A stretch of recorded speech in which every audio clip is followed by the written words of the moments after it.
Bonjour, aujourd'hui je vais t'apprendre comment sceller ton cheval ou ton poney. Ça paraît peut-être simple pour toi, mais une selle mal placée sur le dos de ton cheval peut lui faire mal ou être en déséquilibre pendant un cours. Je vais t'expliquer. Sur le cheval, nous avons le garrot. La selle évidemment vient se mettre sur le dos du cheval. Nous avons les omoplates, l'épaule du cheval. À savoir que tout chevaux, dans n'importe quelle discipline, pour avoir un bon équilibre, il ne faut pas être sur les épaules du cheval. Donc, tu peux placer ta selle, mais tu ne sais pas si elle est trop en avant, trop en arrière, si elle le blesse. Donc moi, aujourd'hui, c'est de t'apprendre comment bien placer ta selle pour dégager au maximum les omoplates et les épaules du cheval pour que lui, il soit dans la meilleure allure possible et ne pas le gêner. Voilà. J'ai placé une selle pour vous sur le dos du cheval. J'ai pas mis de tapis pour bien que vous voyez où se place une selle.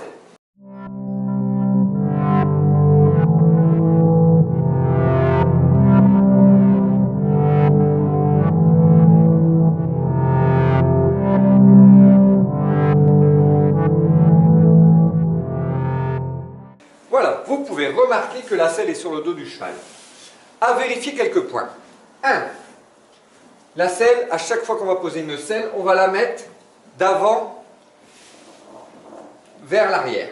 Et on va la faire glisser. La selle doit trouver sa place elle-même. Elle ne doit plus bouger. 2. Dégager les omoplates qui sont toujours en mouvement. D'accord, pendant le travail. Donc votre selle, si elle est trop devant, elle va être posée sur les omoplates et lui faire mal. Elle va être sur le garrot, donc je dégage au maximum le garrot. Ma selle va être sur le dos du cheval et elle ne bougera pas, elle est placée. D'accord? N'hésitez pas à toujours reculer votre selle. Vaut mieux qu'elle soit derrière que trop en avant. Donc maintenant, je vais placer la selle avec son tapis et te montrer comment bien la mettre. Je prends son tapis. Je viens mettre le tapis. Première vérification avec le tapis, c'est qu'il pose à peu près bien sur le dos du cheval. Évidemment, là, il est trop en avant, là, il est trop en arrière. Donc je le place, voilà, à peu près correctement sur le dos. Ensuite, je viens mettre la selle. Je dégarotte et je viens reculer ma selle. Ah, et là, elle ne bouge plus. Très bien. Je vérifie les omoplates. Je vérifie le garrot. Je passe bien. Ça ne va pas blesser le cheval, il faut regarder. D'accord. Voilà. Et troisièmement, c'est très simple. Je vais placer la sangle. Donc pour placer la sangle, très simplement, vous allez pouvoir dire oui, mais elle doit passer au passage de sangle. Non.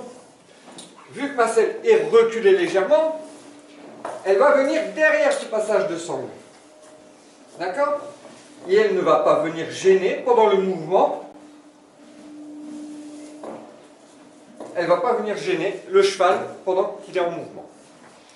Voilà, maintenant tu sais placer une selle correctement sur le dos du cheval, que tu sois au poney club avec un cheval qui ne t'appartient pas, avec un cheval en demi-pension ou avec ton propre cheval. Aujourd'hui, si tu as des questions, n'hésite pas à m'envoyer, je t'y répondrai pour savoir si ta selle est bien placée sur le dos de ton cheval. Tu verras une différence par la suite. Je vous remercie, à bientôt!